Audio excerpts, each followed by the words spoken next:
ka na ikay mawiwili. So mga par, isa pala sa mga dahilan ng angas ng Pinas General Casimero kung bakit mukhang bibig nito mga idol na sabihin palagi sa kanyang post na 30 seconds lang daw. Tatapusin kaagad nito ang bakbakan niya kontra kay Kamida na gaganapin sa Sabado kung saan ayon kay Alas. Hindi naman daw nito sasabihin ang ganitong bagay kung alam nito mahirap talunin si Kamida. Alam daw nito mga idol ang galawan ng Hapon. Alam ni Alas kung saan daw ito mahina patamaan at ito daw ang ibibigay ni Casimero sa Hapones. Hindi naman na-rebel ni Alas mga idol kung saan banda mahina si Kamida. Pero obvious naman mga boss, nasa sikmura talaga mahina si Kamida dahil kung papanoorin natin mga idol, ang laban nito kontra kay Luis Neri at Picasso, napapangiwi talaga si Kamida kapag natatamaan ito sa sikmura at malamang mga idol, alam na din mismo ito ni Kamida na bodega talagang pupuntaryahin sa kanya ni Casimero sa rason na hindi ito masyadong solid. Kaya ito na rin siguro mga idol ang game plan ni Kamida na wag dumikit kay Cuatro Alas sa bakbakan dahil malaki ang tsansa na matamaan siya ng solid na body shot ni Casimero. Meron kasi itong one punch knockout mga idol.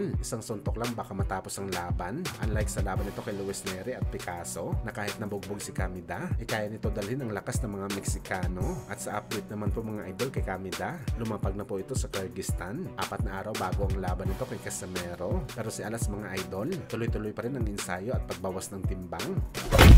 Samantala marami naman to ang nagtatanong mga idol ng mga American boxing experts kung talagang seryoso daw ang ating pambansang kamao Manny Pacquiao na basagin ang record na tinala dati ni Bernard Hopkins bilang oldest champion sa history ng boxing sports sa edad na 49 anyos at 2 buwan. Ngayon pa man 1 buwan na lang mga idol, 47 anyos na si Pacman. Well, para sa atin mga idol, malaki talaga ang tiwala natin na kaya ni Pacman lumaban hanggang 49 anyos. Sa totoo lang kasi mga idol, meron pa talaga asim si Boss Manny. Pero ang tanong dito mga idol, kaya pa ba manalo ni Pacman sa bakbakan kontra sa mga kampyon?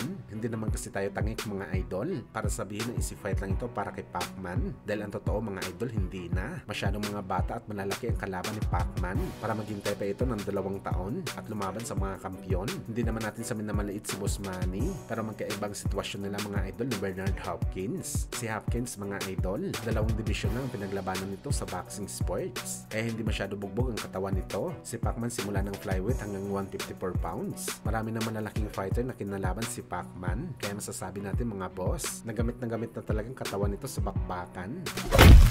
Sa kabilang banda naman mga idol, matapos nga po ginawang mandatory challenger ng WBO at WBE Super Bantamweight si Junto Nakatani para sa titulo ni Inoue, kung saan mga idol, ganito rin ang ginawa ng WBC dahil official na po nila nilagay si Junto Nakatani sa number 1 para sa WBC title ni Inoue. Ibig sabihin nito mga idol, si Junto Nakatani ng number 1 o mandatory sa 3 world title na hawak ni Inoue. Ibang klase talaga ang mga sanctioning bodies mga idol, kahit hindi pa napalaban si Nakatani sa 122 pounds. Number 1 kaagad dito sa pwesto, kaya nausog ulit mga idol ng isang pwesto ang ating pambato na si Marlon Tapales sa WBC rankings. Number 2 ito dati, pero sa ngayon nasa pangatlong pwesto na lang ito mga idol.